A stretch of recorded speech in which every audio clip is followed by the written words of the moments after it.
Nah, bagaimana sih untuk menyelesaikan konflik? Ada akomodasi untuk meredakan atau menyelesaikan konflik tanpa merubah struktur dasar konflik. Ada beberapa bentuk ya, koersi, ya, melalui paksaan, kompromi, mengurangi tuntutan, arbitrase, ada pihak ketiga netral untuk keputusan mengikat, mediasi, ada pihak bantuan ketiga netral, memfasilitasi negosiasi, dan ada konsiliasi ya, mempertemukan kedua pihak yang berkonflik untuk tujuan yang sama, toleransi, menghargai, dan menerima perbedaan, stalemate, itu seimbang keduanya, ya, konfliknya terhenti sementara, dan adjudikasi itu melalui jalur hukum di pengadilan. Pembedaan konflik itu bisa dilakukan melalui banyak dimensi ya. Kalau misalnya penyebabnya masalah ekonomi ya melalui pendekatan sosial dan ekonomi. Kalau misalnya masalah pendidikan, bantuan ekonomi dan kesehatan, bisa jadi pembangunan pendekatan kemanusiaan gitu. Terus kalau bagaimana misalnya masalah isu antar etnis, ya berarti pendidikan dan rekonsiliasi sosial.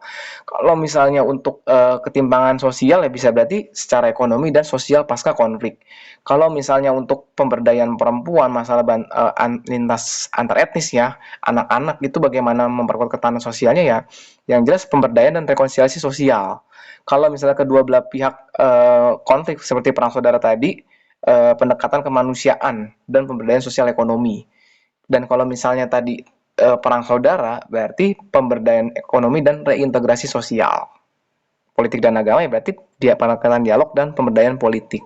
Kalau misalnya masalah hukum adat atau masalah rekonsiliasi nasional, berarti ya pendekatan hukum dan pemberdayaan secara sosial gitu. Jadi pemberdayaan itu tergantung dari masalahnya.